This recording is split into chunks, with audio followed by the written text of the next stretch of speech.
This is my grandfather's basement. It is a shrine to Elvis Presley, any and everything Elvis. He had seen and done so many things during Elvis's time. He at one point went to one of his shows back in 1968, the comeback special. See all those pictures in the background, a caricature. There's a 1968 comeback special plaque. He attended that show. On this table, he's got everything. He's got shirts, he's got posters, he's got a ticket right there that would have actually had him see Elvis in September of 77, if not for his death in August of that year. Just Elvis stuff everywhere. His entire basement's full of Elvis. An Elvis wall calendar. He has it for every month. It's hilarious. My mom and sister went with me to go see this, and this is an actual ticket that my grandfather was going to go see Elvis in September of 1977 in West Virginia. It was Section 17, Row C, Seat 2, $15 to see Elvis in September of 77. Obviously, Elvis died in August of that year, so we couldn't ever see him, but this is an authentic ticket, and the next picture is a certificate of authenticity provided for that ticket. The certificate of authenticity is right here. Clearly states it is hereby certified that the item of Elvis Presley memorabilia which accompanies this document is a genuine, original, unused concert ticket. This item is unconditionally guaranteed as to its authenticity.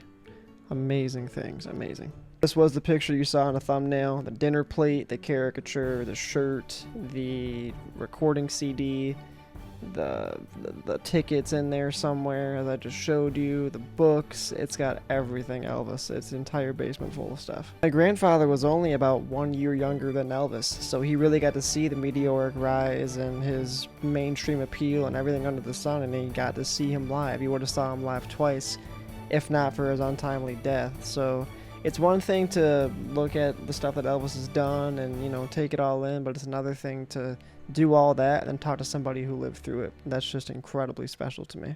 On a bit of a side note, there was actually a drawing of Carrie Underwood in this basement as well, because his wife, my grandmother, who passed away not too long ago, was a massive fan of Carrie Underwood and actually was the president of Carrie Underwood's fan club for a while, and talked to Carrie a couple of times. And upon my grandma passing away, Carrie Underwood would give my grandfather her condolences, and my little sister actually drew a picture of Carrie Underwood and delivered it to her, which she kept, and then kept one for my grandfather to put in the basement to remember his wife and to pay homage to Carrie Underwood. Some very cool stuff. I'll be sure to get a picture of it next time I'm there. Right above the plaque of the 68 comeback special, we got a very cool picture of Elvis rocking the sideburns, and it's framed. It's a very cool RCA of the Sun sessions back when he was at Sun Records. We talked about Sam Phillips for a while because it was his genius and how he was the architect of a lot of those early up-and-coming, you know, Elvis Presley, Johnny Cash, B.B. King, Roy Orbison, Jerry Lee Lewis. He was a key contributor in all those guys finding early success, especially back in the mid-50s. So we talked about that for a while as well. Certified gold Kentucky Rain. He had this hanging up. Just, again, one of those things where you got to be there. This whole thing is a shrine in which you have to be there to really appreciate. The pictures and videos don't really do it justice. You kind of got to be there to really take in the magnitude of the fandom and the dedication that my grandfather had towards Elvis. He absolutely loves him. See, he got busy with something else, and I didn't ask him if he went to this. I assume he did, because we're in Michigan. Indy's not far from Michigan. But yeah, June of 77, this was before his death. He'd be gone about 2 months later. I assume he went to this, but I'm not too sure, but the poster's still awesome. Another cool picture of the ticket that we talked about earlier. Next time I see him, I'm going to ask him to see that VHS. I don't know if it's a VHS or a DVD. He has a 68 comeback special in his house. He was trying to look for it, but he couldn't find it. Obviously not a live recording because this was before phones, but I'm going to try and look for it next time. But this was another view of that ticket to what could have been that September show. Finally, the open book / encyclopedia of Elvis's early days at Sun Records, the Sun Sessions.